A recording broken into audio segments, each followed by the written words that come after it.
And now everything is rolling. Everything's rolling. Everything's rolling. Testing. Testing. Oh. Do you read? You got a tight little man pussy on it, don't you? Oh, it stinks nice and good. Looking like a double wide surprise. God damn. Okay, all right.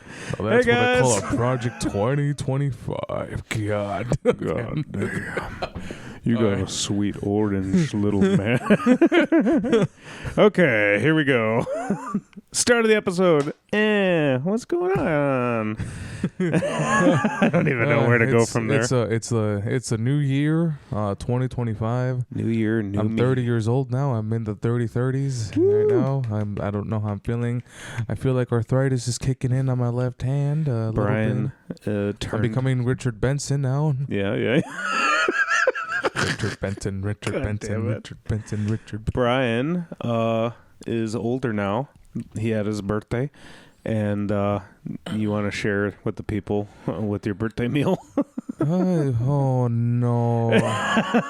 I just forgot about that. So no, yeah. Usually for my birthday, well, I mean, I always order, Giordano's. Who doesn't love deep dish pizza? Giordano's right? is the best. It's the fucking best. The one, it would either be Westchester or Midway, but I chose Midway because it's closer to where I lived, and I hit the mic. It's okay. Anyways, it's classic too. Is it the original? I think it's the original, right? Well, I don't know. Well, if it's the original, then the OG has let me down because let me tell you what happened. So, I grabbed the pizza. We're all eating. Thankfully, this wasn't my slice, but we happened to notice that there was a piece of gum stuck underneath. To the bottom. The bottom, and we're just like, dude, what the fuck? So I called them.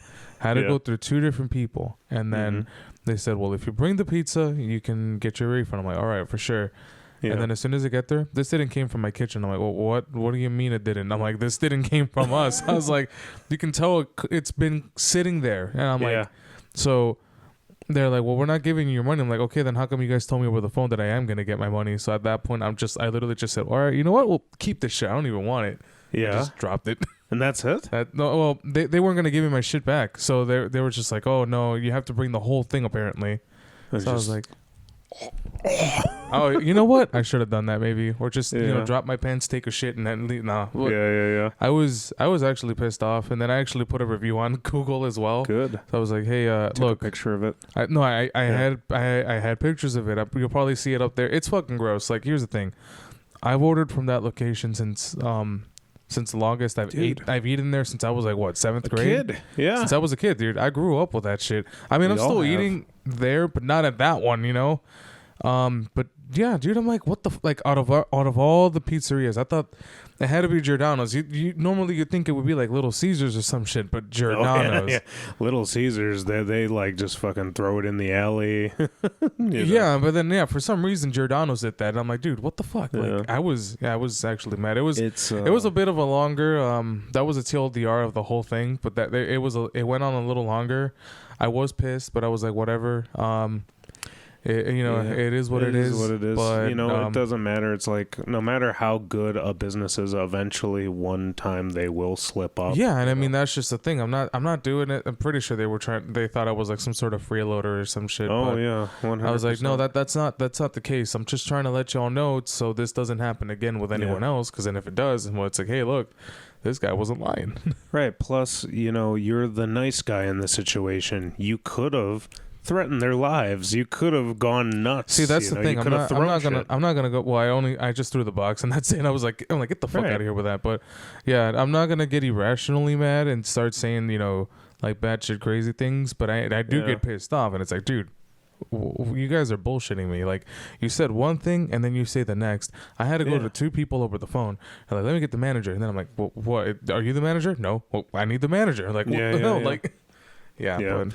Dude, it sucks, and plus, the fact that it was your birthday dinner, Here's the thing: don't piss off the chill guy because the chill guy becomes the angry guy. No, I'm joking. Yeah. But that's just the thing. Like, I was like, bro, that was bullshit. But overall, it was still a good day. It was still a pretty good day. I could just order the one from Westchester. I never had a bad experience with them, but this is something that I'm gonna do every now and at every location. before I eat, check underneath. Yeah. I mean, if I have to just do that, and then that way I can call him immediately and be like, "What is this horse shit? This is not." I'm like, I just got this 0.5 seconds ago. This did not came from my mouth. Yeah. Somebody else's mouth is on my pizza. Right there. Yeah, this is bullshit.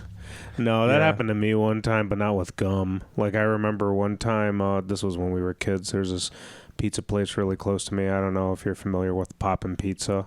No. You know? It doesn't matter. But, like, we ordered that pizza, and we ordered from that place all the time, and I loved it. It was my favorite spot. And then one time, we ordered the pizza, and we were eating it, and we looked at it, and we're like, what is that? And it was a fly cooked into the pizza. And we're like, uh-oh. Told my parents, and we got them to take the pizza back, and they gave us a new pizza. But ever since that moment, it was a little harder to trust them. But I mean, it happens. This shit like this is bound to happen. But things that you love, people that you love will eventually fail you. Yeah, and then that was mine, where it's like, dude, what kind of shit is this? But Yeah. Yeah, it was some older lady, and I was like, all right, well, fuck off. I don't want this shit. I'm out of here. Stupid old lady.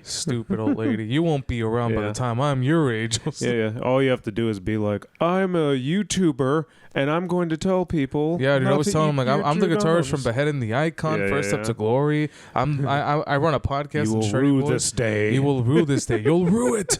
You'll rue it. But other than that, you did have one other awesome thing that you got to celebrate, Brian.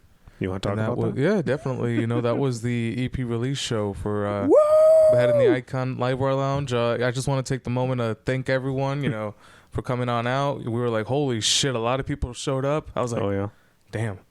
And then all the bands as well. Baby. Oh yeah, Vitriol EP. Shout out to Rose of the Mize. Okay, hold on. Rose of the Mize, Sun Crusher. I'm like trying to remember. Then Arrhythmia. Yeah. Okay. Ruptura. There you go. Yeah. Good job. Good job. I'm like, I remembered it in the first go. Hell yeah. Yeah. Dude, I was very excited. Obviously, I took the day off. I time traded the next day so I could stay super late. And I was super excited. The first band went up. Arrhythmia was awesome. It was actually Rose of the Mize. Oh, sorry. Yeah. Rose of the Mize is awesome, obviously. But Arrhythmia, I had never heard of them before. Yeah. So they went up there, and I'm like, oh my God, these guys are awesome. I like their Jackson guitars. Yeah, definitely. Yeah. Nice, chunky death metal with really that dude just laying some awesome leads. Zayd is he's fucking insane on the guitar. Same thing with Abraham. Both of those guys are just going all at it. But yeah, I was like, holy shit. You guys, you've played with them before? Yeah, that was their first time. So they've been wanting to play a show with us for a while. And there was actually one time where they... we tried, hitting them up, but they weren't able to make it. Not everyone was available that day. Right. But yeah, I mean, I still kept them in consideration. So once we were looking for bands, we're like, hey, why don't we, get these guys on there? I mean, they're pretty fucking sick. And yeah, holy shit. Band? They've been around for, I think, like maybe, I would say, I can't remember exactly how long they've been around. Maybe like a couple of years now, like 1 or 2 years, maybe 3. Okay. Okay. All right, so never mind. I was going to say they kind of had like newer band energy for sure. Well, I mean, yeah, they are like a newer band, but they were pretty fucking sick. Like for a newer band, they're tight. No, they really tight. That has nothing to do with the actual performance. It was just they were very like shy, basically, Oh, okay. I see what you mean. But no, yeah, it was pretty fucking sick, dude. I was like, God damn. Other than them, I have heard and seen all the other bands perform before, so it was just a nice little, I've never seen Ruptura. That's one. Then they're same thing awesome. with Arrhythmia, but yeah, Ruptura is fucking you want to wild. talk about memes and samples and stuff, like, them just through their entire set, just dude, Mexican pride, hell yeah, dude. I fucking love that shit. When I was like, damn, that's sick as hell. Yeah. But yeah, no, Sun Crusher was also fucking amazing. Yeah. I mean, that was Sun Beheading's Crusher's first time playing with Sun Crusher, but yeah. actually no, wrong, second time, because the end of the tour, BTI was on there too. I've seen them play before, and then the first time I actually got to talk to them, I was doing, a little thing at the Chicago Metal Market at Reggie's, and I went up to them, and I'm like, hey, you guys should be on Shreddy Bois. Yeah, dude. Then you guys went up, and you just absolutely crushed it. Yeah, I had a SpongeBob SquarePants moment where with the pitcher of water. Yeah. And like throughout the set, I was like, I don't need it. I don't need it. And then by the end of it, it's like, I need it. And I chugged the whole thing. I left like this much SpongeBob! Pinky! Oh man, no, like the air was so thick in that room. I was like, holy shit. Dude, I was sweating my ass off. Everyone was. I was two-stepping. Yeah. And I was like, that took a lot out of me. But no, it was a great night. And I'm like, holy shit. Every time I'm like, I'm done with moshing, I get pulled back in, baby. Oh, dude, speaking of the mosh pit, that shit was wild. I'm like, everyone went in. I was like, holy shit. Dude.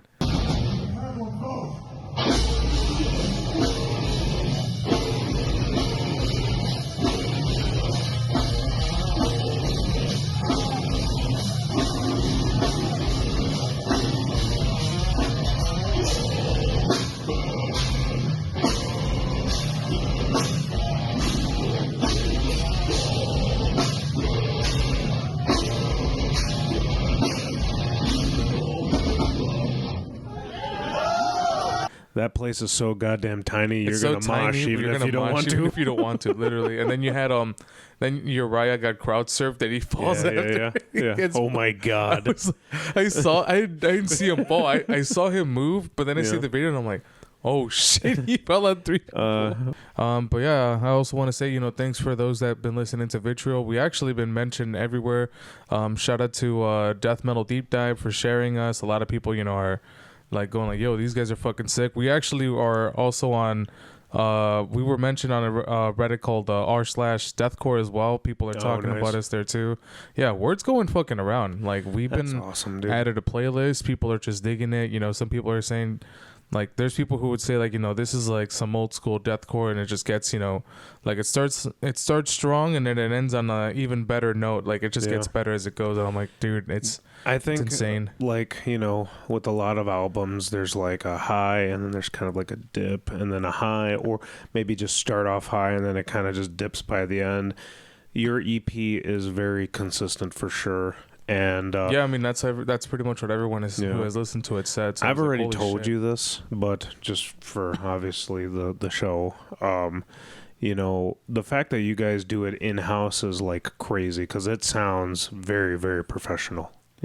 That's Matt's hard work. He spent so many fucking hours trying to get that. Yeah. Well, everything, but yeah, it was a long process. It's crazy because So it's funny. I basically was the fan that was anticipating this EP release because this EP has been in the works since 2023 before I even joined. So yeah, I remember hearing it. And I was like, "Oh shit, they're gonna be releasing EP. Let's get BTI on the show someday." Yeah, that could still happen, get everyone just to talk about it. But yeah, I was like, "Oh shit, it's gonna happen." Then I joined, and I'm like, "Oh, I guess I'm stepping in, and picking up where the other guy left off." But hey, it feels great to finally release it. I was like, "Holy shit, it's finally happening." I'm also happy for you because you've got some, like, obviously, I kind of more or less know some of your history, and. You, in terms of music that you've actually released, like there's not a lot of it, right? No, not at all. Yeah, so it's like you have, what was the one song that you had released with, before Beheading, you had one song that you featured on with somebody. We featured it on the show. Black Solace. There you go. Yeah. I did like a solo. You did that. That's practically it. And you never recorded anything with your previous band. No, nothing. Oh yeah. Also, I mean, well, for the record, I have stepped down from Central Disorder actually. Yeah. So I mean, it was a fun ride. Not like we're still on good terms and everything. Shows. It was some great shows, So I essentially, did the same thing this case. So now we both have we're both veterans of the disorder. Yeah. No, but I mean, I wish these guys those guys the best of luck, Yeah.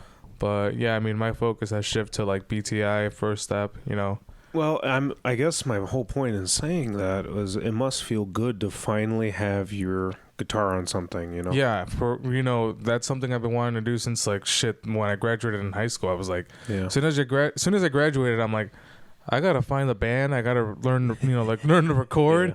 Yeah. I mean, I had like the little. It's funny because I had this little like music studio app on my iPhone at the time, and I was just trying to record ideas or some shit on there. But I was like, I mean, obviously it's a bunch of garbage now. But yeah, man, I was in Vicious Attack for like I don't know how many years before I finally got that first EP with my actual guitar on it. Yeah. But like. I know the feeling. Of like, God, I wish my guitar was on something. That's just the thing. And I'm like, Black Soulless was like the first band that, I got to do that with. So yeah. Shout out to, my buddy Joey LaFendo. And, and obviously a huge shout out to Behead and the Icon for having me be a part of this. And eventually First Step too. Eventually you will have stuff with them, which is pretty cool. So we do have a remake of Entities. That's Entities Remain. That did came out last year as well. So that's another. So, released a single. But yeah, an EP has been something, that I've been wanting to do for like a decade at this point. Yeah. Since I was 18, 12 years already. So I was like, damn, finally doing it. But yeah, no, we got a lot more going. We're already starting. Coming. BTI is already, they're in the factory at the moment right now. Nice. So that's just it. We got like a little more stuff coming along the way. Not gonna sing anything until there's a little more shit. But yeah, for now we're just working. We're gonna be booking shows. Yeah. Possibly playing more out of state shows as well. That's also the goal too. Maybe do a little run. But we'll see. We'll see what this year has in store. All right. Well, yeah, I mean, that's pretty good. I mean, those were the two major things, right? Yeah, practically. And then I'm joking. All right. Well, how about this, Brian? Obviously it's our New Year's episode. New Year's has already come and gone, but we still want to talk about, like what's coming up, or like what we thought was the best and worst metal moments. Why don't we first just go into some metal news? You like that? Title card. Yep. Title card.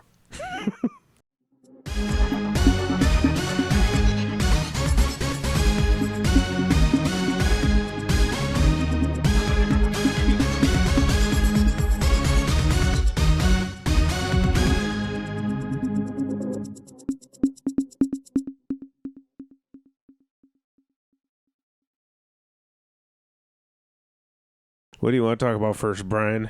This is something that has been going on from last year. Yeah. So there is a band called Trophy Eyes. It's this one punk band. So they played at this one. I'm probably gonna put the venue name over here, but there was a show in Buffalo, right? And what happened was usually during the live set. The vocalist jumps into the crowd and gets crowd surfed, right? Oh, yeah. So I saw that video. And that's a usual thing of their routine. But what happened was, this one girl named Bird, their name is actually Bird. Yeah, it's really She sad. Was, unfortunately, she wasn't anticipating that, suffered a spinal injury. Yeah. They stopped the show, of course, and they, accompanied her to the ambulance, the hospital, and everything. Yeah. And there was also a GoFundMe that she set up as well. And the band sent all of their fans to go to the GoFundMe. Yeah, and not to mention the band paid like I think $6,000. Well, no, it was like $5,000 from the band. $5,000 from the band, and then $6,000. So it was $11,000, from them in total. Yeah. So it actually that GoFundMe went off, to like help her and everything. Well, she's currently in recovery. It's crazy because they did all of the right things. They essentially did everything because of course, they felt bad. Obviously, of course, they're like shit. We fucked up, and we gotta do everything we can. I just want to point that out before we continue to talk about what we're going to talk about. So, like I said, they gave her a hand. That's one thing that we got to mention on there. Yeah. They did everything they could. But what ended up happening is, so shortly after, she decided to lawyer up. Yeah. And decided to file a lawsuit against not just the band, the venue, and the promoter. And the vocalist himself, too. This is crazy because from the outside looking in, it looked like everything, like, Jesus Christ, the band is going above and beyond. Like, that's like, you would figure that'd be like manager stuff, manager talking to the family, but they went above and beyond. They helped on the GoFundMe. They put fucking 11,000 of their own money. Yeah, I mean, they could have. So I mean, some bands will just say, "Hey, donate to this," but no, these guys actually put in, some of their own money. Yeah, my guess is that they were cool with this woman, and somebody that is unseen probably started talking into her ear, being like, "Hey, we should sue them. You should sue them." Yeah, I mean, so from what I heard, she's asking for a little over I think what's over the legal limit of settlement, which in Buffalo I heard it's like 50,000 is the limit. Yeah. And so she's going over. We're not really sure. Actually, I didn't look too much into the lawsuit, but so the reason we brought this up is, I mean, who knows? This could probably bring a new precedent when it comes to crowd surfing, moshing, all of that stuff. Because sure, people get hurt, and there's the argument where it's like, why are you near the pit? But if you really look at this venue is actually pretty fucking small. The capacity is like, I think, maybe like a little over 200, 400. I'm going to put the correct number on there, but it's a really small venue. I'll even add pictures on there as well. But another thing, like I see that end of the argument where it's like, don't be near the pit, don't be in the front. Because of course, if you're in the front, sure, it's awesome being close to your favorite artist, but just know you're going to have to look behind you because crowd surfers are on the way. Dude. 100%. But for that one, a lot of people, are saying, well, sure, but it doesn't matter where you're at. You can still get hurt in there just because of, how small it is. Yeah. And the thing is, so apparently, I think the venue had no moshing, no crowd surfing signs, but you all know why they do that. That's just so for liability purposes. If you do this, it is on you. It is on you. You cannot sue the venue directly. And that's just the thing. But it's kind of like when you buy a ticket to Six Flags. Like, nobody looks at the back of the ticket where it has all the rules. That if you all die the rules in and here, everything, liability, all of that stuff.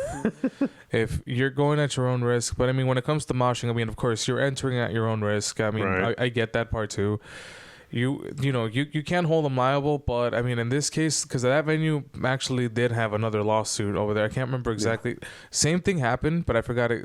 I think different injury, but. Yeah.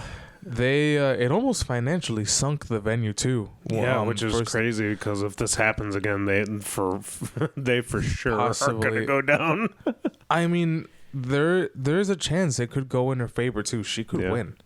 Well, but now the thing is, this could set a date, like, where it's like, is every venue going to follow suit from this now, or, It's very interesting because I won't say the first because there's probably plenty, but the most major thing that's ever happened in a venue that shaped live music happened to one man specifically, Daryl Dimebag.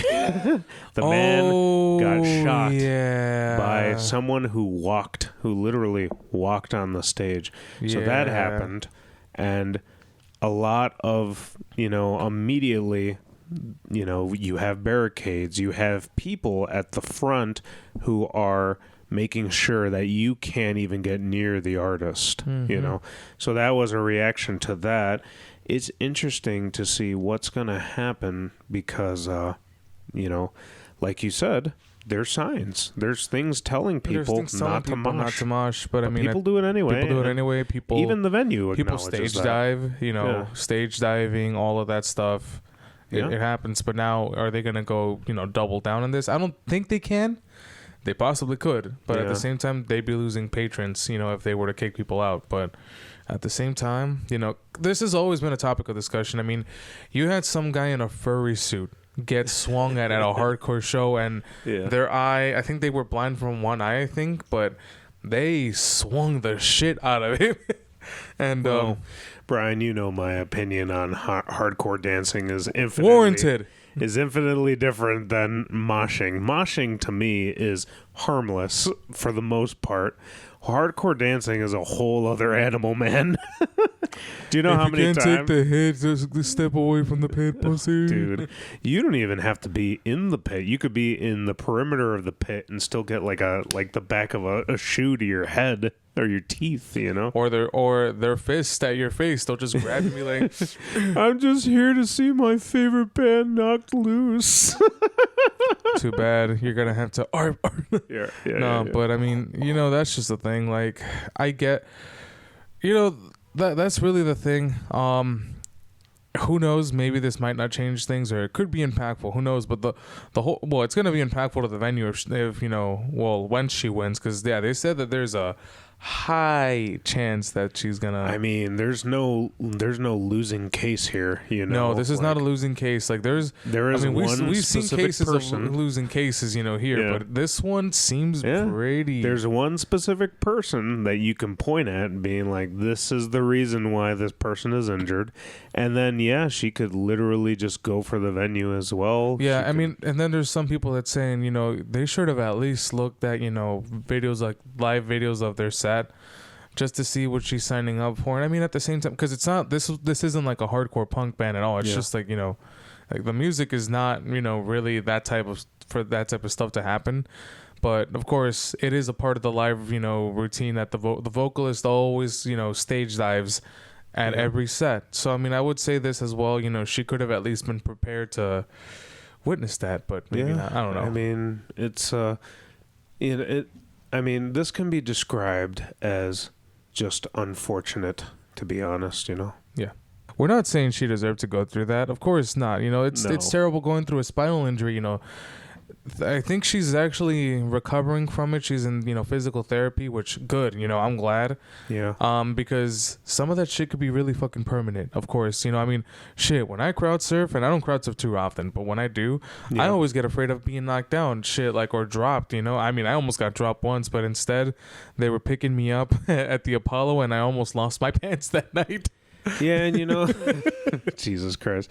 And I don't know, like, there is obviously a person at blame, but there's no malicious intent whatsoever. Here's the thing: there's no malicious intent when it comes to concerts. Accidents happen. I remember when I was at not Riot Fest, Chicago Open Air, when Slayer was playing. Well, you were there, right? No. Yeah, I was. So you were close. I was in the pit. I was all the way in the back. Now, I've seen Slayer a bunch of times. I know what that's about. I'm like, I'm just going to stay in the back. I've been in a Slayer pit. No, thank you. So I'm all the way in the back. I do it again. And we're all the way in the back. We're like what I perceive is like half a mile away from the stage.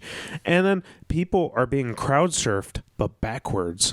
And these people are injured. They have legs that are broken. People are like, like they're crying. Oh, they're getting them out of there, right? And they're crowd surfing them backwards to medic, to the ambulances that are back there. No, I mean, I've seen people, I've seen people with gashes, because I was in the pit. I almost got knocked down, but I was holding my ground most of the time. But no, it was vicious. So, one, it's in a freaking parking lot. Yeah, that was no concrete, grass, man. It's like Araya. It's like Tom Araya said. I like you to. It's like. Thanks for spending your time with us in the parking lot. We don't need grass. We got asphalt and concrete because it toughens you up, right? But no, people were scraping their shit, not just their knee, like over here, sides, their sides, their arms, their head. It was. I'm Jesus like, Christ. This is the worst place to have it. But no, it was brutal. I survived it, but man, that happened. People were being crowd surfed backwards. Now.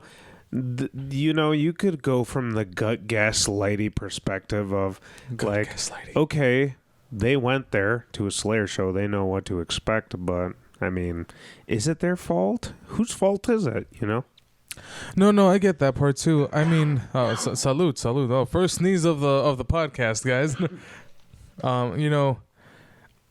It's like, sure, you're moshing at your own risk.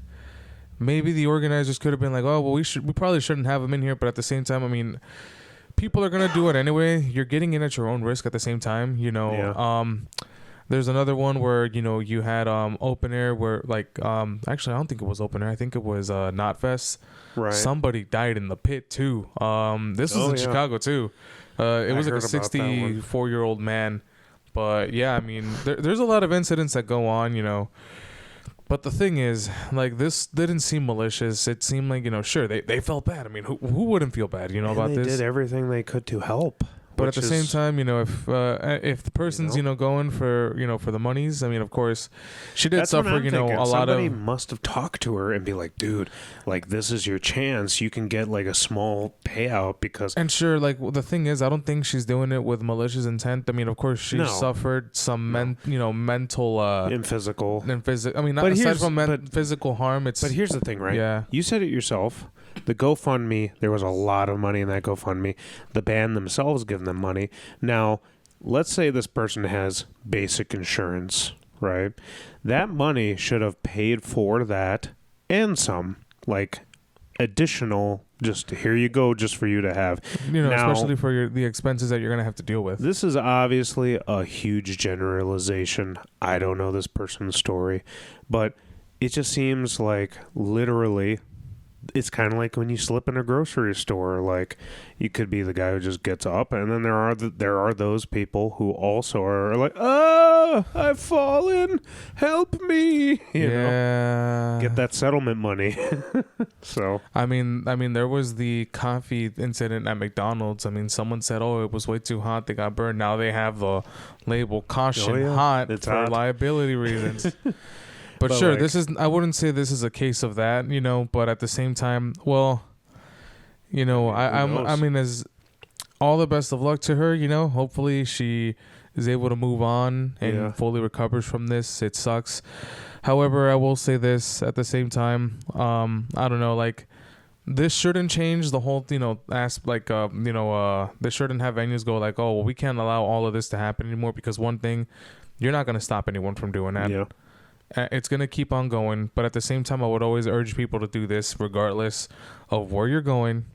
You should always familiarize yourself with, you know, if shit were to go, you know, exits, areas you can stand on and areas you don't, and obviously be very careful with, you know, where you're going. Always have your guard up as well, because, I mean, like I said, 100%. Sure, you have a hard stance against hardcore dancers, and me, it's like, I was going in those pits, like, you know, dude, there's been so many times where I've been hit in the back. Yeah, like I get hit in the back of the head or crowd surfer, but I'm always, you know, just keeping an eye out, because I mean, that shit hurts. Yeah, dude, it was at an Anthrax show when I got healed right in the back of the head, and it was bad, but like it went doom, and then like my hearing, everything for a second just went out. No, there was last year, or not last year, 2023, around the end of it, when I saw Cattle, I think it was Immolation. During Immolation set, this one dude was behind me. He got pushed against me. Normally I don't care if I'm getting pushed, you know, or right. From the pit, but at times, you know, it's like you do have to watch out where you're going, because this guy hit the back of my head. Yeah. Sure, it hurt, but it didn't hurt him as much as it, you know, like it didn't hurt me as much as it hurt him. He said, I was like, hey, you okay? He's like, because he apologized, and I said, no, it's fine. Are you good? I think I broke my cheekbone. I was like, oh my fucking God, like go get out no, of here. he ended up leaving, but I'm like, that's just the thing. If you're like, you know, by there, you still got to look out. I always look behind me just to make sure, you know. But like the whole point of all this is that this is an incredibly gray area. Like, you know what you're doing. It's extremely gray. I mean, at this point, you know.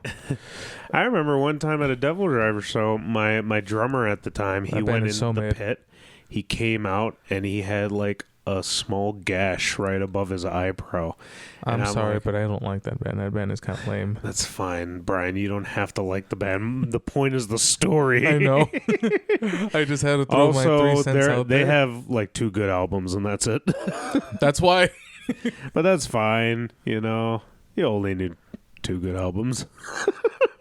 That's a bad sign. Yeah. Anyways, but right. My point, is very simple. It's extremely gray. Who knows what's going to happen? I'm sure there'll be a follow-up eventually to this, you know. Possibly. We'll cover it probably a little more. Well, no, we covered this in depth, but maybe a little more just to see just a follow-up. I mean, this isn't the first time we talked about a lawsuit. We talked about, you know, Gibson and Dean, so we can follow up on this, because there's always updates. Sure, I mean, because this is huge. This involves, this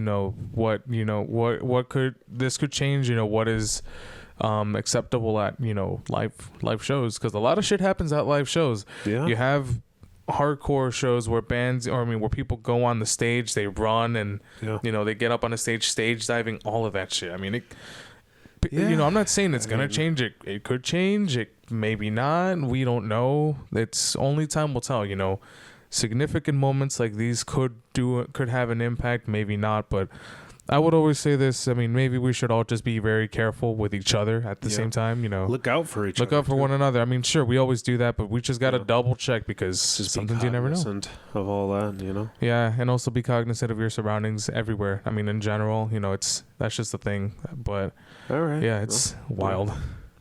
Yeah, I think I mean, we had like one other major. It's not even major, but I mean, it's major to me, Brian. The return of Nevermore. The return of Nevermore. So I remember I was a late bloomer, Brian. I didn't listen to metal like very much until later in life, and you know, I listened to some bands and that I was introduced to, basically, and I was on a very slow search, and then one day my brother, who also had started getting into metal, introduced me to a band called Nevermore with a song called Narcosynthesis. Narcosynthesis. Yeah. Narcosynthesis. Jesus. But that album that song is on became very quickly my favorite, like one of my favorite albums, and ever since then I just loved Nevermore, but more specifically Jeff Loomis of Nevermore. The cheese curd lord. And then Jeff Loomis went to do his own solo album, and I loved that. And then he went to go do Conquering Dystopia, and then he went to Arch Enemy, which turned out to be a huge mistake. And then he left Arch Enemy, and then now it makes sense why. You know, as it stands, there's a lot of updates because, unfortunately, you know, we do the show at the end of every month. We don't get to do it as, you know, as news I don't know. happens. I feel like it seems to. I feel like it's pretty reasonable. We talk things as they're going on, and then once there's development, we catch up with it. So it's kind of You know, I think we're trying. You know, I don't think we should do it every single week, but I mean, no. You kidding me? Oversaturation. I would need a team of editors. No, but so basically, what happened was, I think, was it in December? Yeah, it was towards the end of December. Jeff Loomis let out a teaser. It was a teaser video immediately of some type of Nevermore reunion. There was no dispute, like, this is happening.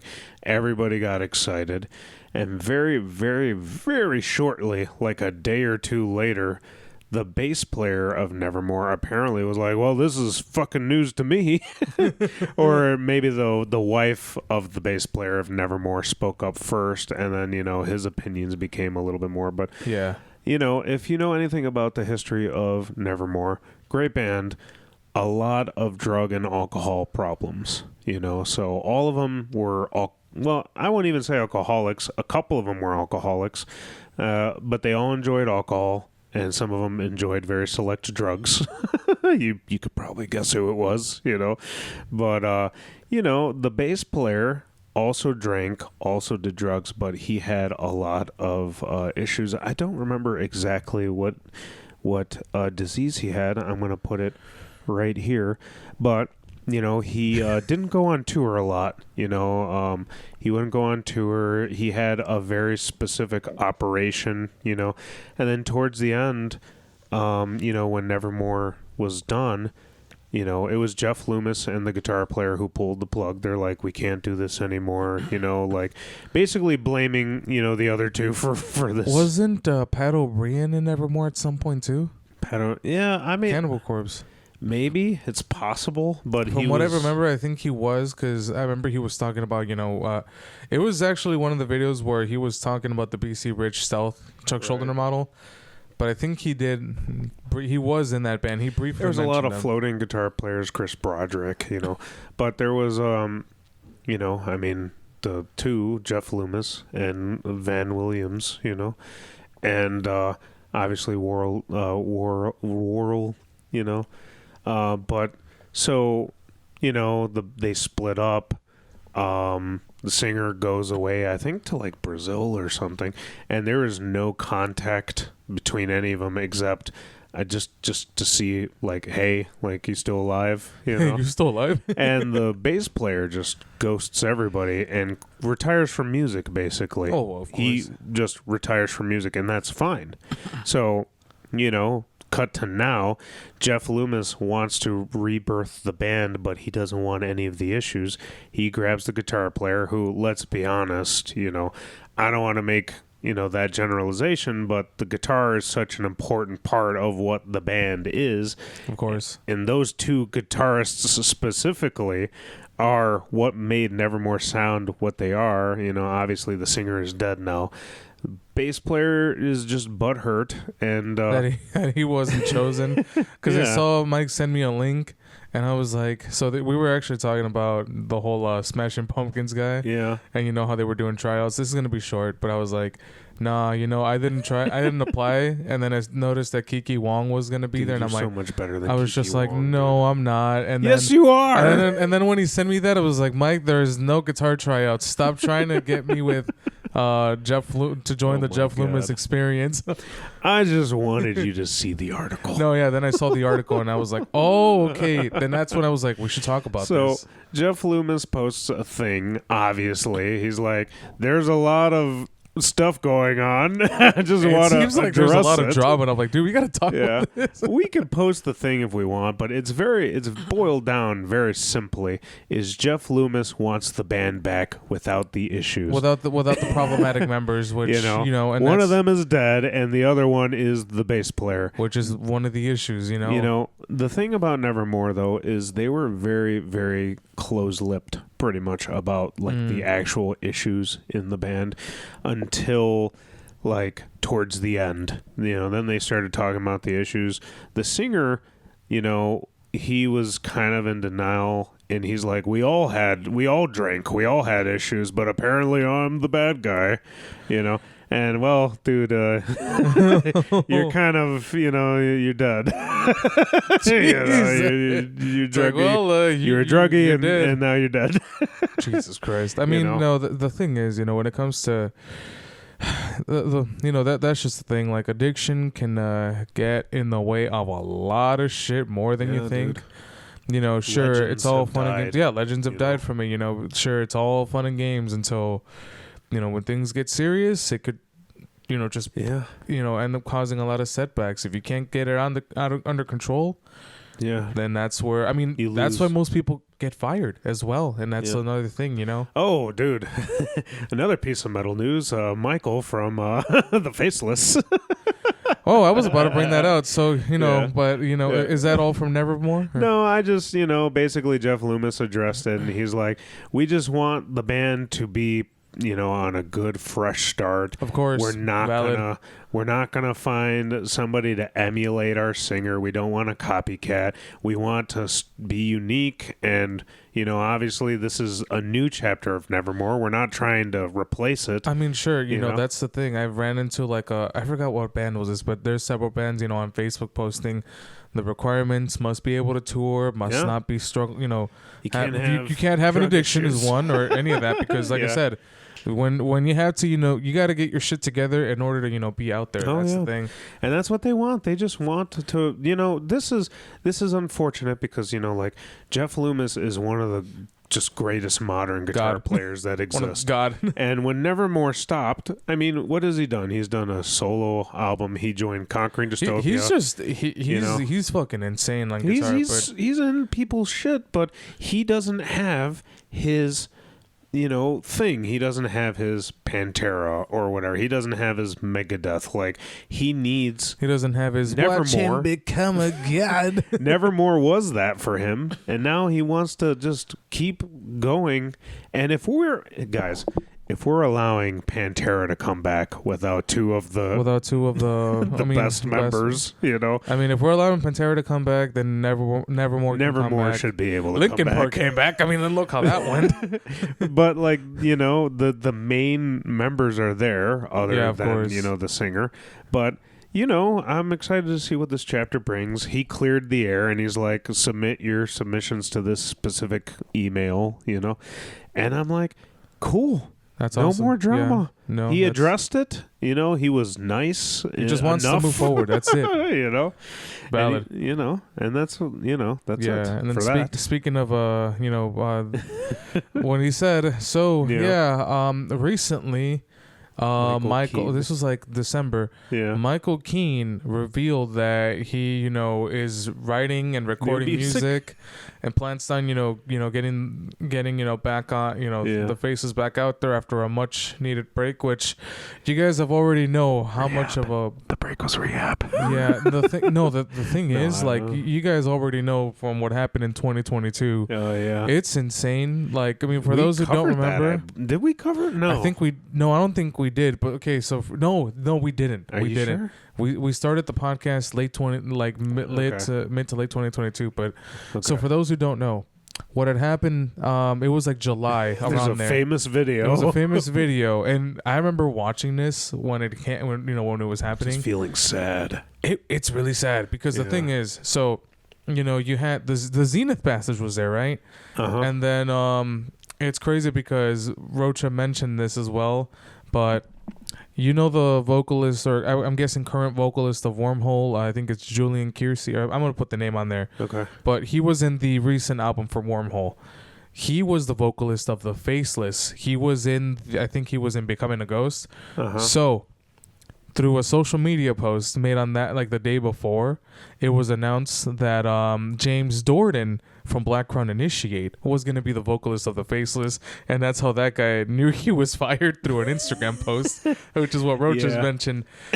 So that show happens, and then when The Faceless was going to go on, it was 1 hour of Kane talking about his struggles. They said it was an incoherent rant, and I was watching the whole thing, just talking about everything he went through. And the guy who was supposed to drum for them told him, "Hey, you got to get your shit set up." And he's like, "Oh, I know. I just want to say what I have to say." And I'm like, it's just like, so the thing is, I wasn't aware that, he was going through shit. But then looking at it, I'm like, holy shit. And like, it's like how Roach and I, talked about, like, we put these people, on pedestals and we forget they're human, because man, that's just the thing. And I look up to this dude a lot. He actually liked my cover of The Consecrate, the solo. So I was like, oh, that's awesome. But now my thing is, because I think I haven't kept up with, the podcast, like interviews that he's done. Yeah. But I think it might be Jason Nitz from Warforged that he mentioned, that saying that it's still kind of a shit show with him, because a lot of the appearances that he's been in there, he's either drunk or just not really aware. What? I can't remember exactly how he worded it out, but apparently it's still not looking good. The one thing is, because when I saw that, I actually got hyped and I was like, "Oh, is he better now? Is he doing good?" And I looked at the picture. Yeah, I saw the picture too. I'm like, no. It looks like he's rocking a filter too. But and a lot of people were like, were just saying, we're just wondering if you're doing good, man. Hopefully you are. I mean, shit, so am I. Because like seeing that in 2022 was just like, dude, this looked horrific. It was a horrific sight to see. But yeah. Album number 5 is coming apparently. I hope. Everything's cool, and it's in a much better, situation than it was. But if it's not, oh my god, because with a band like this, these guys were like one of the most highly regarded tech death bands. Dude, they're like one of the fathers of that genre, kinda. Like, sort of, yeah. But like these guys were like pushing it. I mean, Planetary Duality was dude, like that's like an impactful gem. That's a gem, and personally, I still hold this statement. I think Data Elysium is the next Planetary Duality that but I mean you have people from that lineup, but still it's just only time will tell if this is a good sign or if it's not. I'm probably gonna start watching the interviews and I'll start piecing my thoughts together on this, but I'm excited, but I'm very worried.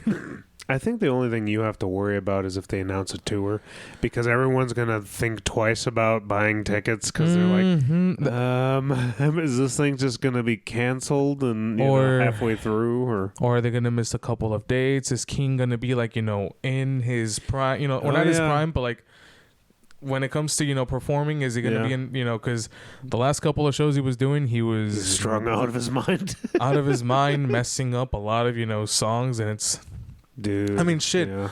If you see videos of that live show that they did, the very last one, his guitar wasn't even on. Yeah. He was singing off key, and I mean, you even had the rhythm. I'm probably gonna add a clip on here.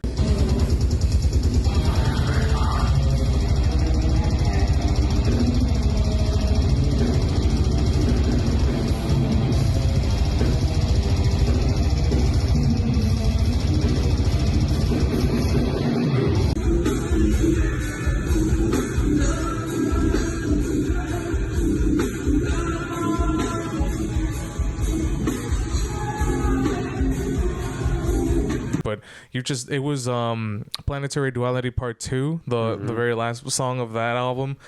But during the solo section, you heard nothing coming from his end. The guy just had to stop and was like, what's happening? And then he just kept going. But I'm going to put it on here because it was just insane. And not only that, but it really sucks that happened, because when it comes to James Dordan, that dude is a phenomenal vocalist. He's like one of the best. The guy can sing really damn well, and his lows and highs are just fucking like, they're powerful as shit, but that's just the thing, like, you can tell right away that that lineup was still not able to save what was going on. But we're gonna have to see. It's crazy, you get all these different types of drama. We covered the Tim Lambesis thing. He's looking for an entire goddamn band, where Michael Keane seems to do the same thing. It's crazy because we were literally talking about this with my drummer Oswald. It's crazy how like that situation parallels Tim Lambesis. Tim Lambesis is obviously not well. We've seen the videos. Different reasons, of course, but it's still sort of similar. Yeah. Both are the only original members of the band of the bands they're in. Yep. They keep having a revolving door of lineups, and they both have issues that they are not addressing. Let's just hope Michael Keane is going to address it. But when it comes to Tim, he did not address shit. Maybe there is one funny update. What's his name? Jamie Josta. No, not that. No. What the vocalist of Hatebreed? He has a Jamie Josta. Yeah. It's funny how he stepped out and said, "You guys remember when y'all were calling me an asshole for being hard on Tim? Now look at you now. I was right to be an asshole. I was right to question him this hard. And you know what? I mean, of course." The guy was in prison for something really fucking terrible. Yep. You're gonna have people, being hard on his ass, and some people being in support, and now it's like, well, of course, but it's just like, you guys remember when you were trying to cancel me, but I don't know, like I'm done with that band, obviously, but when it comes to the Faceless, I'm hopeful that things are better. I still listen to them. See, that's the difference between one of them. I can still listen to the other one, despite Keen's struggles, but his struggles are just sad more. It's more pathetic, sad. I mean, in a way, one is pathetically sad, which is Tim, and then the other one's just sad. Like, damn, dude. Like it's sad to a god, and now we're watching you before our eyes decay. Yeah, dude, and that's. I mean, it's like you said. He's got the heroin cheekbone. I'm like, oh god, man, it's bad. But we'll have to see.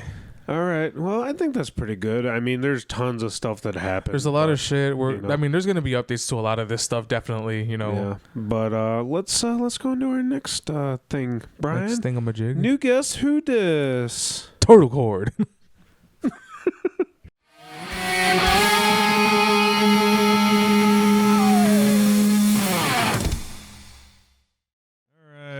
Should I start? Yeah, you should start. I was like, damn, Mike's not starting. I'm like, I'm on autopilot. Let's do it. Woo! All right, here we are with another fantastic segment. We got New Guess Who Dis, and Brian, who the fuck is on our episode right now? Jesus Christ, a little aggressive, but we got the boys in VULTURIS. Woo! Golf clap.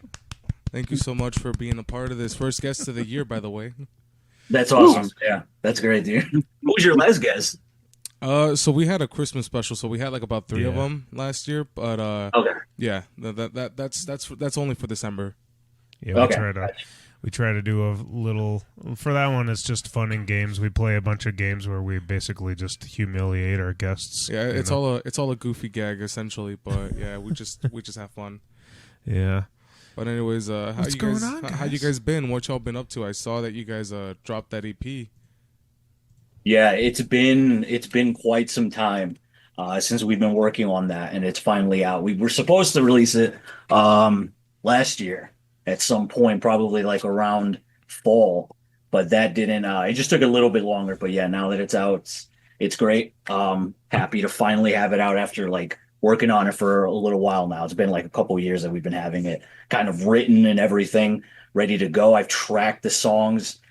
It's changed over like the past 2 years, but finally getting everything out. We're already working on new material on side from that as well. But yeah, it's great to have it out finally. Yep. Nice. No, it was pretty damn sick. I was like, holy shit. Yeah. Appreciate it. Thank you. Phil. There's Phil. I think his audio is connecting right now. Can you hear us? Hey, okay. Well, yeah, we'll figure it out. Where'd you guys record your latest release? You know what? We kind of just self-recorded everything. Yeah. Kind of at home, having all of my stuff finally, like my recording setup, finally ready to go. It's been a while, but mixing and mastering. What was his name? Joe Tiberi. Yeah, Joe Tiberi. Oh shit! You know Yeah. Joe. Yeah. So you mix and master the whole EP. Yeah. Are you guys familiar with his work? I didn't. So I think I should tell him. So Joe, he was the guy who mixed and mastered Central Disorders full length from 2018. I think he recorded the whole. He mixed and mastered it. Yeah, he mixed and mastered it. But same thing with the 2012 EP as well, or. Yeah, the 2012 EP as well. Yeah. Yeah. So we're very familiar with yeah, him. I've never met him in person, but. He's worked with him. My former vocalist Rob worked with him. I don't know if I told you guys. I actually left that band last year in December, but yeah, we're still in good terms. But yeah, that was the guy that we were working with. That's great, dude. I mean, I had no idea honestly because he was somebody that Justin, our drummer, he's not here right now, but our drummer Justin worked with him in his last band. And we were kind of looking around with who we wanted to go with. I had and just drove to his house kind of because we had everything already tracked and everything ready to go. So we just wanted him to mix and master, but we needed to meet in person to kind of go over little things here and there to kind of mix. And it was great. I forgot where he lives somewhere, but like, dude, it was great It's going far to as his hell. It's far as hell from what far, I dude. Yeah. It's far, but the dude had like a farm. Yeah. There was all these animals. There was like a donkey. It was He's got a goat. on the ground. It was awesome, dude. But his studio was great, dude. Very professional. Dude had like a whole nice setup, but it was great. You could hear everything. Yeah, it was great. Like kind of meeting up with him and doing it with that. We're probably gonna go back with him for future releases. Maybe we'll see. But he did great. It came out sounding really great. Yeah, well, if you ever want to see what like what he's capable of, just in terms of recording, you can check out that album. Who else did Opatia? No, not Opatia. I'm not familiar with them. Depremacy. Depremacy's album before they went into hiatus was recorded with Joe. Oh shit! You got a pretty good, and of course there's Mechana. That's his band, Mechana. Yeah. Oh, Yeah, I remember seeing them back in the day at like 2012, around there. Yeah, he's been around in the scene for a while, but yeah, I know I've heard nothing but great things about the guy. Like, great person to work with. I mean, obviously his production quality is just fucking top notch. I was like, holy shit. Oh, dude, it's stellar. Yeah, dude, it was sounding pretty good. He really knows what he's doing. He's moving though. That was kind of the thing. Like, from what I understood, yeah, he's gonna move, I think. But probably, I mean, we're probably still gonna go with him. The communication, everything working with him was really easy. We just emails back really quick and get everything ready. If we would have went with anybody else, we have no idea how long it would have taken, just because it took us long enough to get everything going, sending it over to him, and then waiting for him to kind of do it. The turnaround was really quick and pretty easy. I remember when we recorded our album Eradication with him, we did an intro track where my friend Cecilia, basically, it was like a soundscape thing, like it's raining outside and she's walking up steps and she finds like an abandoned shack and she's making like, you know, like an emergency call on a radio, basically. And this is all happening through sound. The man created an entire soundscape from scratch, and she's coming in and doing the VO, essentially. And I remember being on the other end with the headphones, and I'm like, Jesus Christ, like, this sounds like real. This sounds like from a movie or something like that. I thought it was from a movie this whole time. I didn't know it was her. Yeah, it was 100% Joe, and then her just being a really good voice actor for that. Yeah, I was like, holy shit. But, yeah. And then, you know, obviously the fact that he's moving, with you guys embracing technology, you can always send, you know, your files. Pretty much, yeah. Stuff. That was kind of what we figured. I don't really know if he is or not. Even though it was pretty far, it's still obviously going to be closer and all of that. But I mean, wherever he goes, sending everything. And that's something that I'm, you know, finally learning how to do when it comes to all this production stuff and recording and sending stems here and there and all of that. It's starting to become a little bit easier for us to do that now. Yeah, no, it could be a tough rabbit hole. I'm still learning, you know, the Dude, it's hard, man. Yeah. Computers are like completely different language. Understanding every Josh has been the one teaching me how to send everything back and forth and how to put like filters and all of these plugins. Stem? And everything. What's a stem? Yeah, Honestly, Brian, like even that, like, good. No, I was just gonna say Brian's band, Beheading the Icon, just released a brand new release that is just them. They were there as well. Right actually. now, I'm just saying, like, they were able to do it 100% in house, which is the guy who took charge of the whole mixing and mastering was Matt, actually. Mm-hmm. Yeah. You let us know that, dude. And that was sick. Like, I'm hearing that. Just the clarity, everything. He did a great job. You mixing it, yeah. Yeah, it was. Yeah. I'm like, man, I bet it was torture on that guy too. That was like probably months upon months. But I can't do it, man. I can't. If I were to like try to mix a song, I would have no idea where to start or anything, mastering and nothing like that. But it's great to know and be able to, just send everything to a professional, so I don't have to deal with it. Oh yeah. We've talked a couple times on this show about how the role of like the modern musician has changed like very greatly. Like, you know, back then it was just write some songs, you know, get some nerd to record you. You've got an album, you've got a label, you know.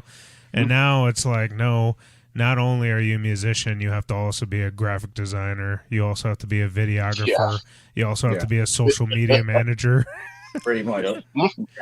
Yeah, I mean, good help, you know, it's tough to, you know, come around good help these days. So sometimes you just got to step up and do it yourself. Mm-hmm. Well, it's not even about that. It's about money. And that too. That's what it's about. Josh has been the one. I mean, he's been making a lot of like teasers, whatever, on his phone. He's really good with that. Using programs and stuff like that. It's pretty easy. And then like, with the whole TikTok thing going on, and us with like starting to use that platform,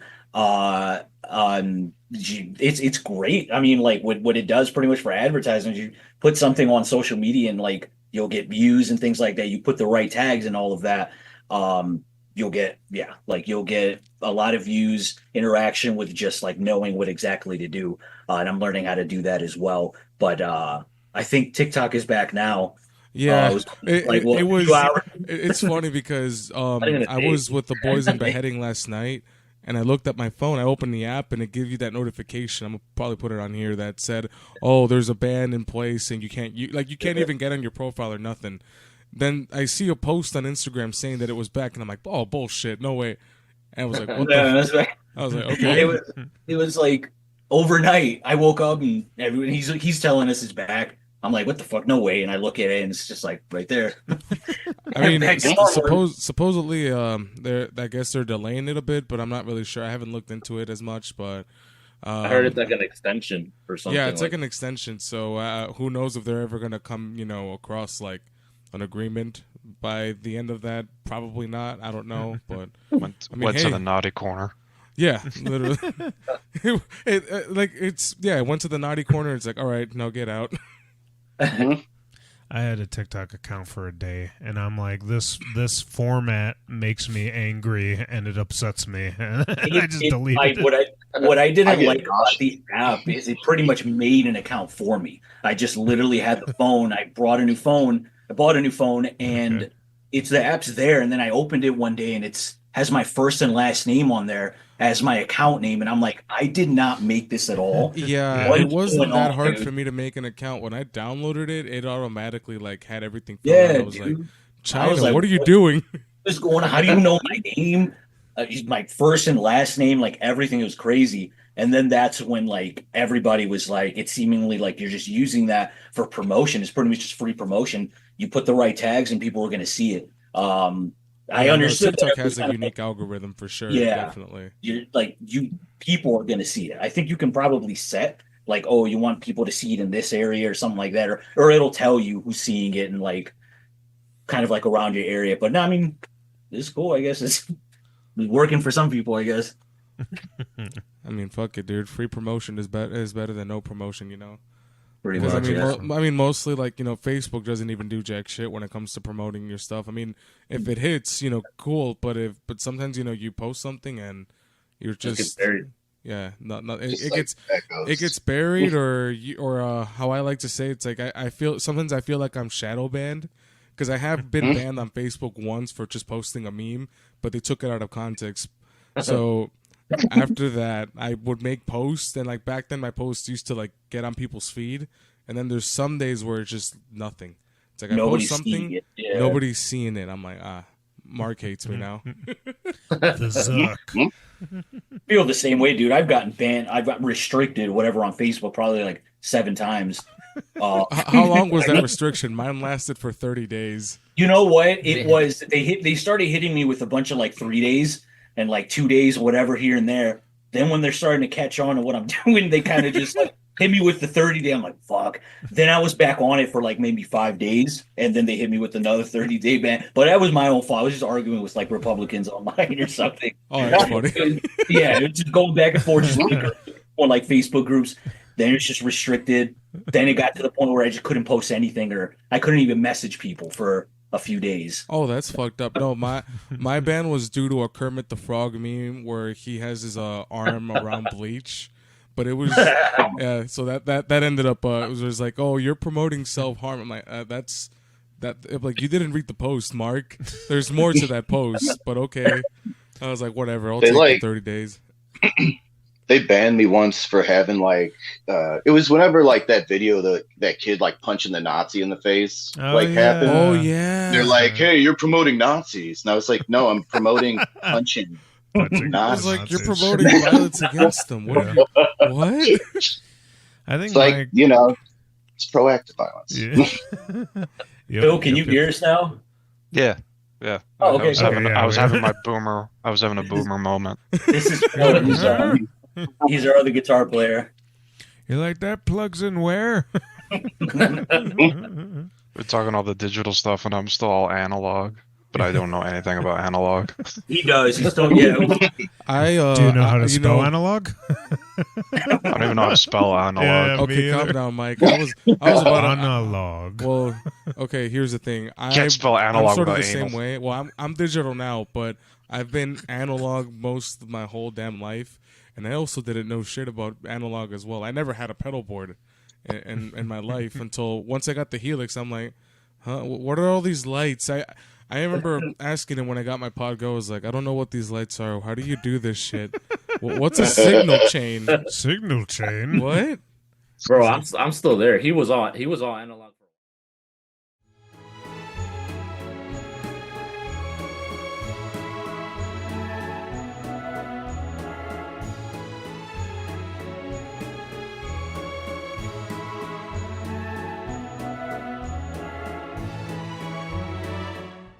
And here we are, back from New Guess Who Dis. We didn't have to use a portal to access it this time. I don't have to have glitter on my face. Yeah, when Mike said he never followed up on it, guess who stepped in to follow up? I did. Shout out to VULTURIS. for being We a were part there of this. at the show, and I think I literally asked you, like, maybe during the setup or something. Yeah, I was doing a setup. He's like, "Hey, why don't you try asking him?" Oh, yeah, I'll reach They're out right to them. there. They're right there. Like, I just talk to didn't ask them right there. I reached out to VULTURIS. Messenger. I was like, "Hey, you guys want to be a part of it? We're looking for Yep. a guest." I was like, figured you guys could be on there, but Yeah, they're yeah. awesome.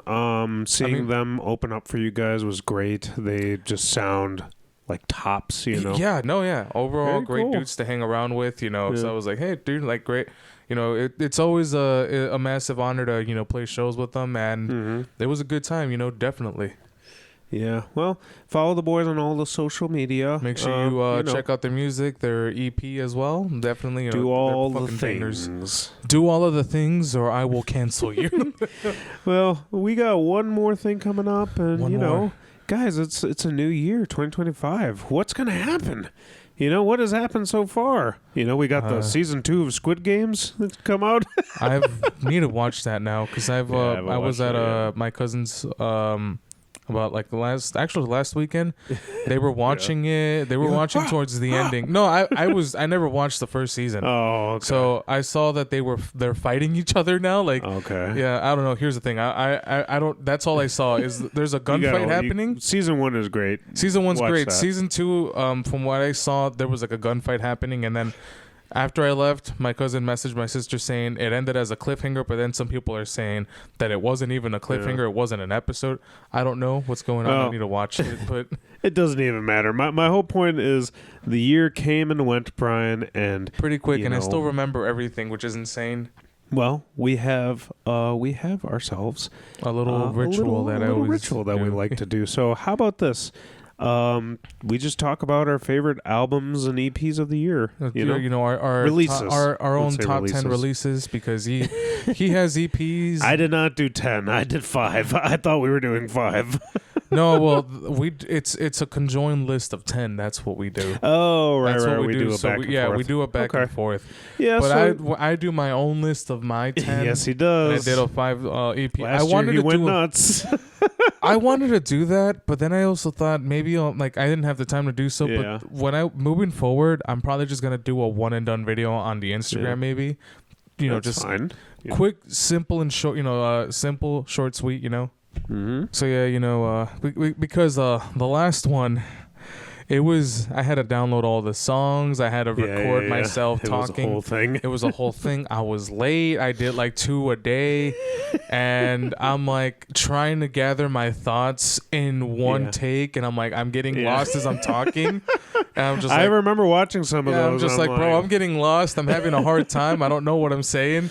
Like, But- I had to record those videos like 6 times. And I'm like, you know what? I'm doing a one and done thing. Keeping it short, simple, sweet. Just Favorite why songs, not? album, Yeah, just a little easier. just a little easier on me, So, but Here we go, guys. Our top 10. I of see the what you year. busted So, out the notepad. I got a notebook. I wrote it down. How about this? I've always went first the other times. How about you go first this time? Are we doing like our 5 from best We can to do our worst, 5, or just No, we shouldn't. So there's not a worst. I'm saying like we can from start from the like best to like what we want. right Our favorite. Why don't we start from 5 to 1, if anything? Okay, all right. So I will start off my first, I guess, 5th from 5 to 1. I will be choosing Alluvial's "Death Is But a Door." So Brian, this is an EP. It is only 4 songs. And if you've never heard of Alluvial first started with Keith Merrill. Him and Wes Hunch made the band. And Another ex-Faceless member. yeah. But they had, this is basically just an instrumental band, and it was awesome. Very much like Conquering Dystopia, no vocals or anything. And then they, Keith Merrill and them, they just didn't do anything with it. Wes Hunch is like, well, I want to do something with it. So he took the band and he went, got a singer, and now the band is actually like a fully formed touring band. And, in their final form. they sound awesome. I heard them open up for, I believe, Revocation. I can't believe I don't remember. I think it was Revocation. But they opened up for revocation, and now they're just, they released this EP, and it is awesome for fans of that Keith Merrill kind of Wes Hunch sound, very progressive and just really, really heavy, drop tuning heavy. It is awesome. It's only 4 songs. That is the bad side about that whole thing. I mean, we'll eventually get a full length. Yeah, but it is awesome. It's fantastic. Death is but a door. That's my number 5. But door. But door. So I'm gonna go off from the list that I posted, but if anything, I'm gonna mix it up a little bit. My 5th for this one will be "Living Chaos" by Oceano. Ooh. And holy That's shit, a good one. it was a really good one. Like, that was the first release we've ever gotten in, like, 7 years. Yeah. And I mean, it's awesome, but it's pretty bittersweet because Oceano's done now due to the whole issue that happened with the tour that they were on. It's better to go off on top, though. Yeah, it was a good album. Definitely. It's unfortunate, but yeah, the album is amazing. The tracks I like listening to is mass produced. There's also The Price of Pain, Broken Curse. That it just goes fucking hard. I was like, holy shit, the production quality is amazing. You had the legendary Joey Sturgis produce that album. The guy just knows how to bring out, that raw and amazing deathcore sound, like just fucking, the cream of the crop type, but I fucking love it. That would be going to number 5. Now, what is your number 4, Mike? My number 4, Brian, is a band that I have followed for some time now. I'm going to go ahead and throw this out there. Fragments of the Ageless by Skeletal Remains. Ooh, nice. This is a band that I've followed for a while now. Skeletal Remains is just death metal with just progressive metal elements. I saw them not last year, 2023. They were fucking amazing. You probably heard a lot of these songs being played then. Yeah. But the album's awesome. It's just exactly what you expect. If you've ever listened to a Skeletal Remains album or EP, it's just more of the same. It's fantastic. It's very well produced. If you have a chance, go see them live. It seems like they're always coming through, whether it's on a big tour or by themselves, where they're headlining that tour. Yeah, but they're fucking sick. I haven't seen them in a bit, unfortunately. The last time I could have seen them was at the Cobra Lounge. Unfortunately, I did not go. They were opening up for Bewitcher, I believe. I can't remember. But yeah, go see them. They're awesome. Go listen to the new album. That's my number 4. Nice. My number 4 is gonna be "Suffer and Become" by the band Vitriol. So these guys, I've actually followed them since 2023 because, as you mentioned, Skeletal Remains. So Skeletal Remains was gonna do half of the Morbid Angel tour, and then the date that I was supposed to see them initially, Vitriol was gonna step in. Oh yeah. But due to the Apollo theater incident collapsing, it's insane to think that I was on my way there. Yeah. But I wasn't there yet. One of my friends, he got there, but by the time he got there, it already happened. So it was done. It was done. So, but we didn't know there were still tornadoes hitting. We thought the worst was over, but no. And I was like not even halfway yet, but he's like, "Hey, turn back. There's something happened." I'm like, "Okay."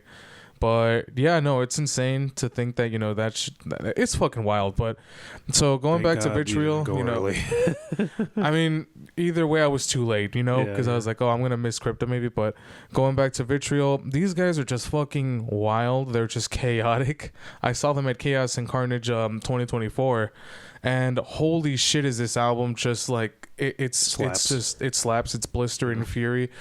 It's kind of like it sort of reminds me of Man Must Die, but if they were extremely technical to the core. Wow. Like the guy, the guitarist / vocalist, he has like an insane like spaceship of pedals that just goes off, and then obviously their founding member / bassist, he's no longer in the band now, but they would just be going off. But it's insane. Like these guys are just fucking wild. Like this album was just Like, holy, as soon as you think it's gonna slow down, it just continues to go. It's a fucking onslaught of like riffs, shreds, all of that shit. It's just gravity blast everywhere.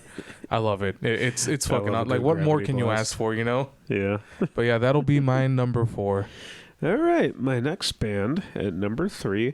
Now this one is kind of hard because my top 3 I truly believe are my top 3. I'll go ahead. Number 3, Silosis, The Path. That is a EP that they dropped in 2004, Silosis, The Path. I have followed Silosis ever since the beginning when they released that first album, and they had a different singer. Their style was still kind of similar, but not really. And then, you know, they fired the vocalist, and Josh Middleton, the guitar player, became the vocalist. And I remember hearing them in high school, actually. They were pretty sick. The first album to the second album, to me, was drastically different. And then, you know, Josh Middleton, what was the band that he was a part of? Was it Monuments or Architect? I forgot which band, but he got in one of those bands, and he stopped Silosis for a while, came back, and just shattered. Like, holy shit, they're back, and they released banger after banger, and then finally, you know, we get 2004, this song. I think the EP is only five songs, but it's really good. It's just, it's like you said 2004. Oh, sorry, 2024. If you know what Silosis sounds like now, you know, it's just more of it. It's very tight, very concise. You've never heard Josh better than he is now. I really like it. And, yeah, it, you know, it was a nice little addition to what we already have. And, you know, that man writes so much music so quickly. So we probably will get more in 2025. Almost like David Davidson, you know, with Revocation too. Very similar in, I mean, I won't say very similar in style, but it's kind of like their like picking techniques is so similar, I would say. Yeah, definitely.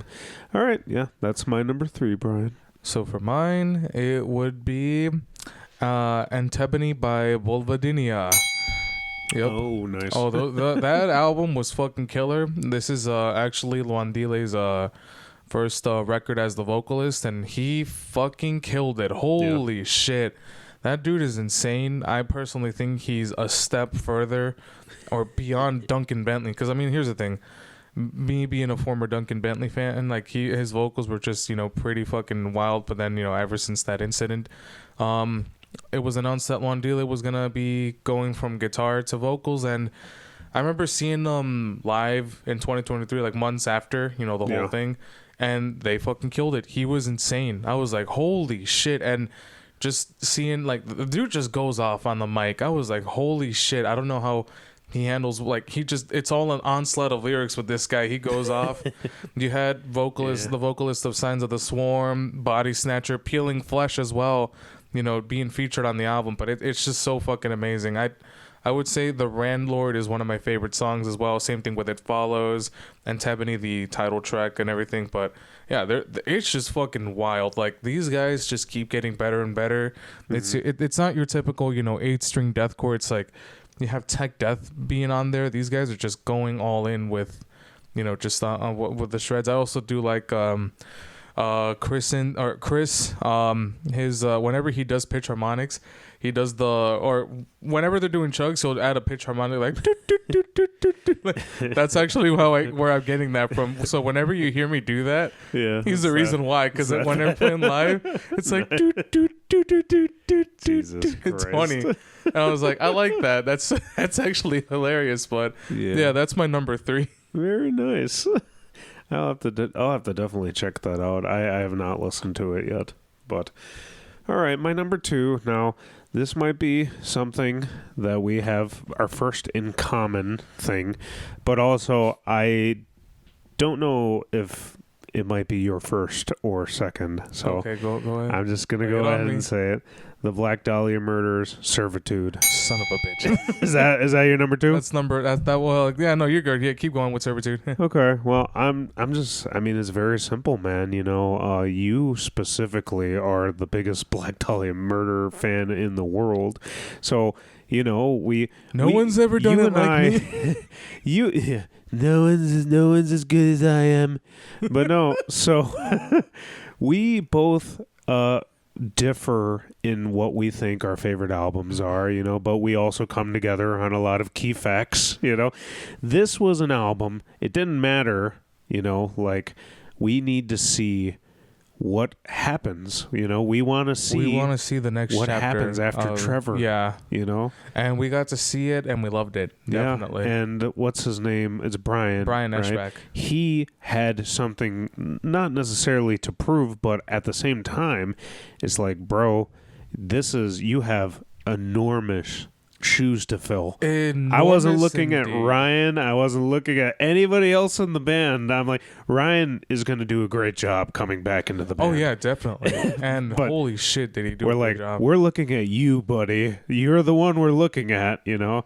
And I have listened to that album so many times. It's a phenomenal album from start to finish. Oh my god. Yeah. No, when I first listened to it, I was like, holy fucking shit. I was an emotional wreck that day too. There were some points where I thought, am I hearing Trevor? But no, none of it was Trevor. I couldn't believe it. It's all Brian, and I saw them live too. I got to see them live for the first time since 2019. You got to see them perform a lot of these songs. Like I've seen, they performed like 3 or 4 of them. It was insane, but they fucking killed it. Mammoth Sand is probably my number 1 favorite track. It's a fantastic song. Ryan Knight's solo is just amazing. Like you have, Brandon Ellis coming in as well, but that one is where he shines the most as well. It's like, holy shit. You can probably defer which one, Ryan's style is very, I won't say very different, but it is kind of different than obviously Brandon Ellis is very melodic. Very melodic. I mean, both of them are melodic. Neoclassical almost, you know. They're very similar, but their approaches are much different. There's a lot of key differences, but there's some parts where they do sound very similar, you know. Right. But they've honestly fit very well. Like I never thought I would see, Brandon Ellis and Ryan Knight in there. I was like, holy shit, because me being a Ryan Knight fan, not saying that Brandon Ellis isn't great. Like that guy's fucking insane. No. I remember listening to a podcast with him and him just being like, it was not difficult at all, mirroring their two sounds together. Yeah, definitely. He would come with the song, he'd come with the song, and it just was very natural. It's funny that you mention it because behind in the icon, it's like there's Brian and then there's Ryan. So it's like, hey. Yeah. Very nice. It was like Black Dahlia parallels. But yeah, that's my second. I struggled with this one, but you'll understand in a second. Yeah, I hope he doesn't take my other one, but I'm gonna do an emergency flip. So, this is gonna be my number 2. Knocked Loose, You Won't Go Before You're Supposed to. Nice. Those guys are they've been fucking killing it. They were on Jimmy Kimmel. They made somebody cry by the 4th Junt. But no, those guys are insane. They're doing a whole lot for the scene. So to see a hardcore band, obviously, hardcore is very underground, but to see that jumping into the mainstream is fucking insane, Yeah, just, man, seeing that on that stage. And, I'm not really, we've talked about this. I'm not a huge fan of the style, but they sounded great. Yeah. They sounded awesome on that stage. I didn't even know they were releasing something this year until it came out. And I was like, I got to listen to this. And I was like, holy shit, this is insane. Yeah.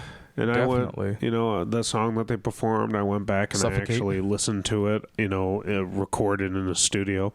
And I'm like, yeah, this sounds great. Amazing. I mean, you even have Poppy doing vocals. On there which too. Who I never in my wildest thought, I remember Poppy when I was younger and being like, this chick's weird. And now all of a sudden, it's like she's singing.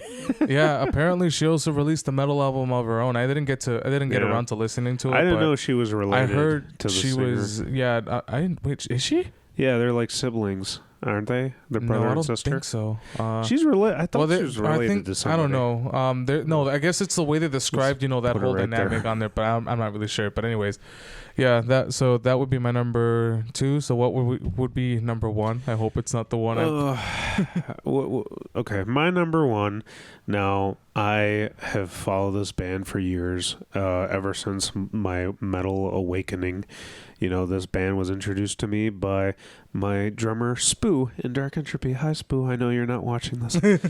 But, he gave me, I brought my hard drive to his house, and he gave me just folders and folders of music. Oh, no. And I'm like, oh, my God, what's this? A Legion? What's this? He introduced me to so many bands that I still Chimera, what's that? I opened a folder named Doth.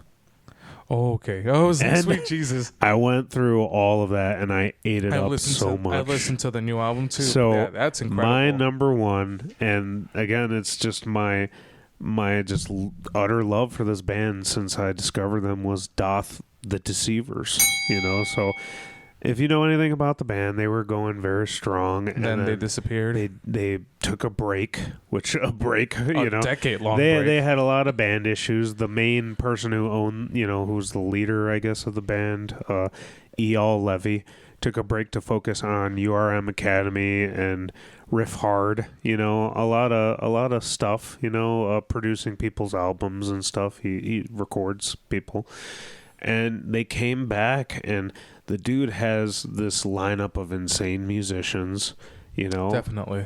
And they recorded this album that just not only sounds like the Doth that, if you're a Doth fan, that you know and love, but, I mean, Jesus Christ, they had tons of musicians to come and do a guest solo or guest vocals and stuff. It's insane. No, I've listened to that album when you told me, and I was like, it was wild. I was the guitar holy shit. work is insane. The drums, Crim on drums, insane. The vocals, just fantastic. And all of the guests that they got were obviously awesome, but they fit so well with everything that's going on in that album that from start to finish, it's a 10 to me. Right, yeah. I listened to it over and over and over again. I have it on vinyl. That's it. It's difficult for me to really, explore new music a lot of times, especially if I'm not into it. And maybe I am aging in that way that I have favorites. I do have favorite bands that I keep going to, I have millions of favorites, but eventually, In Fury in 2025 is going to release something new. Same and thing we with Legion. are going to love it. But those are bands that I already like, that I already listen to, that I already love, but I mean, what can you do? What can you do? Sometimes you just got to listen to what you love, and Doth released an amazing album in 2024. So yeah, that's my number 1. So this was supposed to be number 2, but I moved it to number 1 since Mike sniped my number 1. But anyways, Sorry. I'm joking. It's all good. So I was afraid you were gonna mention this one. I was like, oh, don't say it. But this is an album that we've all been waiting for over a decade.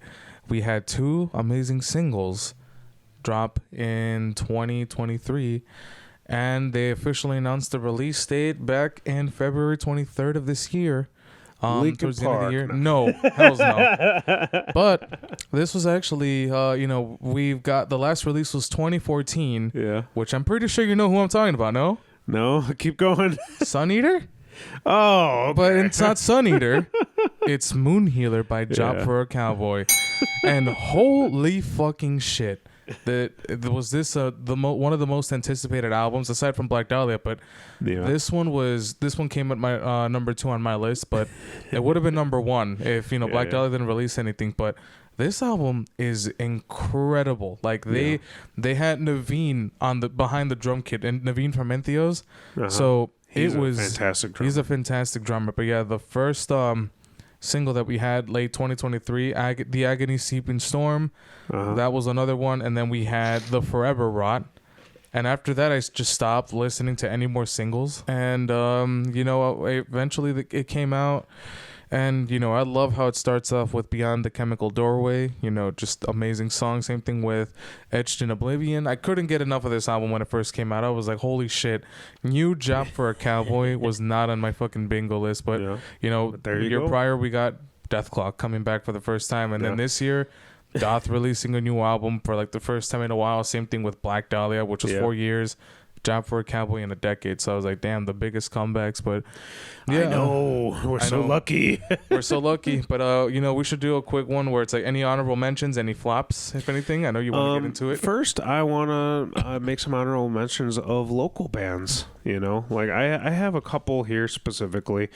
You know, bands that have released stuff in 2024 that I listen to a lot.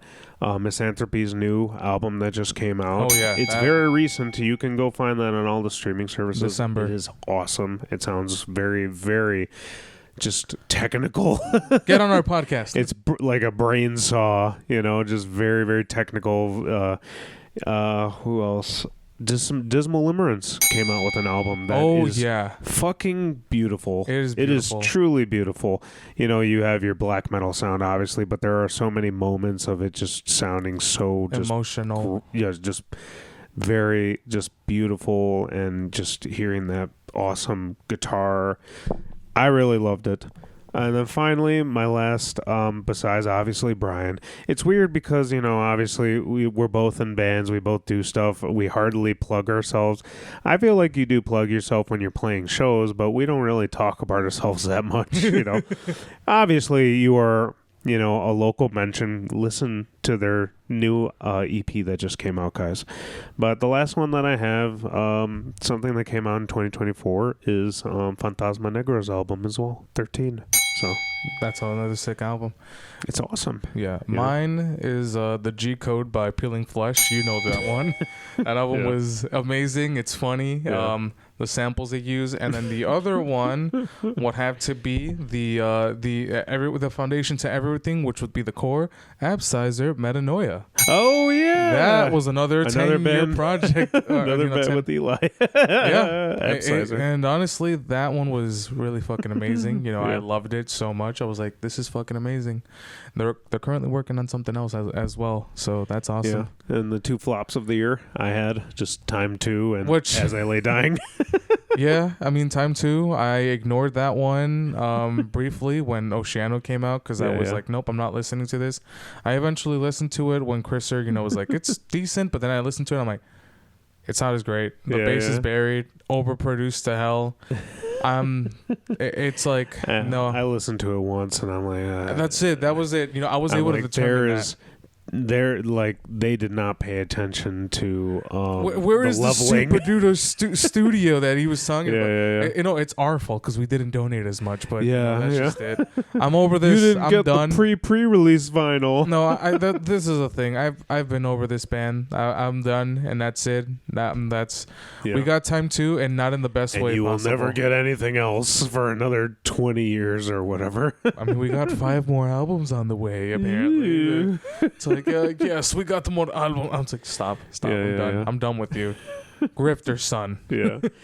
Yeah, and then obviously we've gone ad nauseum about As I Lay Dying, but I listen. You didn't really listen to it. I listened to it. I'm like, you know what? This wouldn't be bad if everyone didn't leave. Yeah, if everything surrounding it happened, you know, I kind of felt guilty. I'm like, I just gave him a view on Spotify or whatever. I was like, nope, I'm not listening to this. But some people say it was actually pretty good. It's just a shame that everything's unfolding. I really like Ken Susi. He's a really good guitar player, so I kind of wanted to hear what he sounded like in the band, you know, which good guitar work. No, yeah, definitely. But that's it. Really, that's it. That's it. Thank you for being a part of this. I was gonna say, don't remember to like comment. You're like, don't run with scissors. No. I was about to say, I'm supposed to say, don't forget to like, comment, and subscribe because it really helps the channel a lot. But I was about to say, don't remember. I was like, wait, no, remember that. Yeah, remember. No, I will say, you know, just. Guys, thank you for supporting us for another year. You know, who knows what we're gonna be doing. We're actually 2 years strong into this. Who knows? I have some more ideas for more series that I'm going to try out. You know, obviously you've seen Merciful Plate. We're like 4 or 5 episodes deep. You know, we're very happy. You might see my OnlyFans come in this year. But, you know, we're having fun, and we hope you guys are having fun and you have a good year. And, yeah, let's you know, let's have a good year. Let's have a good year. Yeah, definitely. You know? All right, well, thank you guys, and we're signing out. Signing out. Bye. Bye.